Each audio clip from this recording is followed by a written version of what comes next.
नमस्कार। तो आज हम स्टे बी और टेक्नीशियन ए परीक्षा के पैटर्न को पूरी तरह से समझने वाले हैं। तैयारी के लिए एक क्लियर कट रोड मैप बनाने जा रहे हैं। तो चलिए बिना देर किए सीधे शुरू करते हैं। आज का हमारा एजेंडा बिल्कुल सीधा है।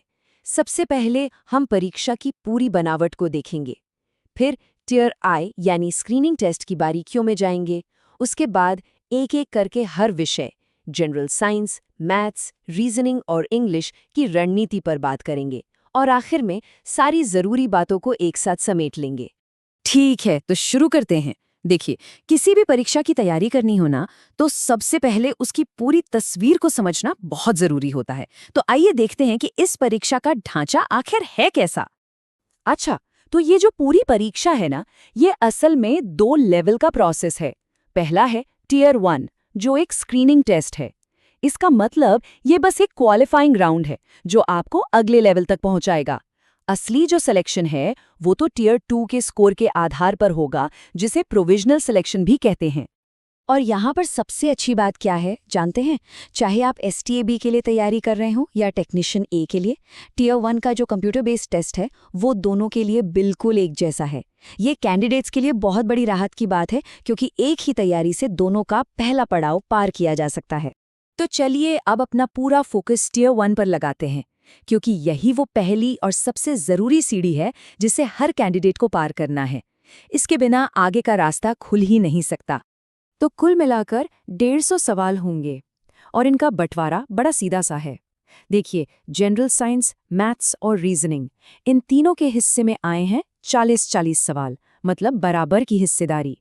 और फिर है जनरल इंग्लिश, जिससे 30 सवाल पूछे जाएंगे।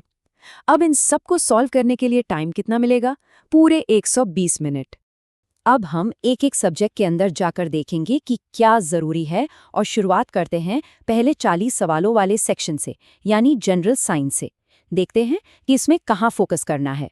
पूरे 40 सवाल, इसका मतलब है कि कुल पेपर का लगभग 27% हिस्सा सिर्फ जनरल साइंस से है। ये एक बहुत ही डिसाइडिंग सब्जेक्ट है और इस सेक्शन में अच्छा स्कोर रैंक को बहुत ऊपर ले जा सकता है। जैसा कि यहाँ एकदम साफ दिख रहा है, फिजिक्स और केमिस्ट्री से सबसे ज़्यादा सवाल आने की उम्मीद है। फिजिक्स से लगभग 16 से 21 और केमिस्ट्री से 14 से 16 सवाल। बायोलॉजी इसके ठीक बाद आता है। चलिए इसको और थोड़ा तोड़कर समझते हैं। यहाँ फिजिक्स और बायोलॉजी के अंदर कौन-कौन से टॉपिक्स हैं वो दिए गए हैं। ये डेटा हमें एक सही रणनीति बनाने में मदद करेगा कि असल में हमें किन टॉपिक्स पर ज़्यादा ध्यान देना है।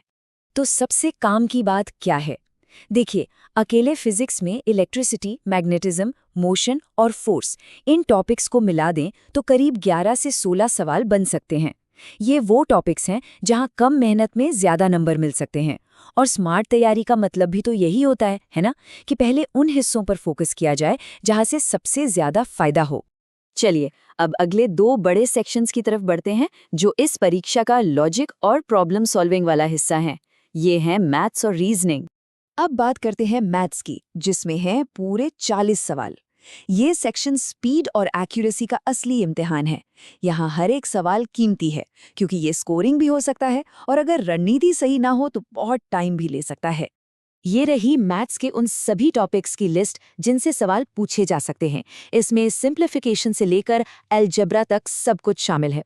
तो फोकस कहाँ करना है? सबसे ज्यादा सवाल आ रहे हैं सिंप्लीफिकेशन या अप्रॉक्सीमेशन से, करीब 7 से 10 सवाल। इस टॉपिक पर मजबूत पकड़ बनाना बहुत ज़रूरी है, क्योंकि ये आपकी कैलकुलेशन स्पीड को प्रॉफिट एंड लॉस और परसेंटेज जैसे दूसरे टॉपिक्स में भी मदद करेगा। अब आते हैं जनरल इंटेलिजेंस एंड रीजनिंग पर। और ध्यान दीजिए, इसका वेटेज भी मैथ्स के बराबर ही है, यानी पूरे 40 प्रश्न। यहाँ रीजनिंग के टॉपिक्स की पूरी लिस्ट दी गई है। इसमें एनालॉजी से लेकर पजल और सीटिंग अरेंजमेंट तक सब कुछ कवर किया गया है। अगर इस डेटा को देखें तो साफ है कि रीजनिंग में स्कोर करने का सबसे अच्छा तरीका है पैटर्न पहचानना। Puzzles, sitting arrangement, coding, decoding और सीरीज, ये सब लॉजिक और पैटर्न पर ही चलते हैं। इन पर रोज प्रैक्टिस करना बहुत बहुत जरूरी है। चलिए अब टियर आई के आखिरी सब्जेक्ट की ओर बढ़ते हैं, और वो है जनरल इंग्लिश। देखते हैं कि इसमें क्या खास है और कैसे तैयारी करनी है। अब बारी है इंग्लिश की, जिसमें 30 सवाल हैं। भले ही सवाल बाकी सेक्शंस से थोड़े कम हो, लेकिन ये सेक्शन अक्सर रैंक डिसाइडर बन जाता है। यहाँ की गई छोटी-छोटी गलतियां भी मेरिट लिस्ट में काफी नीचे ले जा सकती हैं, इसलिए इसे हल्के में बिल्कुल नहीं लेना चाहिए। यहाँ आप देख सकते हैं कि इंग्लिश में क्या क्या पूछा जाएगा। ग्रामर बेस्ड सवालों से लेकर वोकैब्युलरी तक सब कुछ एकदम साफ साफ बताया गया है। तो सबसे ज़रूरी बात यह है कि ग्रामर, खासकर एरर डिटेक्शन और वोकैबुलरी यानी synonyms and antonyms English paper का सबसे बड़ा हिस्सा हैं। अकेले एरर डिटेक्शन से ही 7 से 9 सवाल आ सकते हैं और वोकैब से 8 सवाल।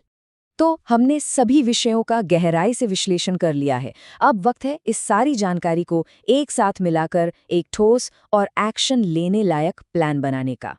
तो अब जब परीक्षा का पूरा ब्लूप्रिंट आपके सामने है, एकदम शीशे की तरह साफ, तो अब सवाल ये है कि तैयारी का पहला और सबसे मजबूत कदम क्या होगा? इस पूरे एनालिसिस के बाद वो कौन सा हाई वैल्यू टॉपिक है जिसमें सबसे पहले महारत हासिल करनी चाहिए?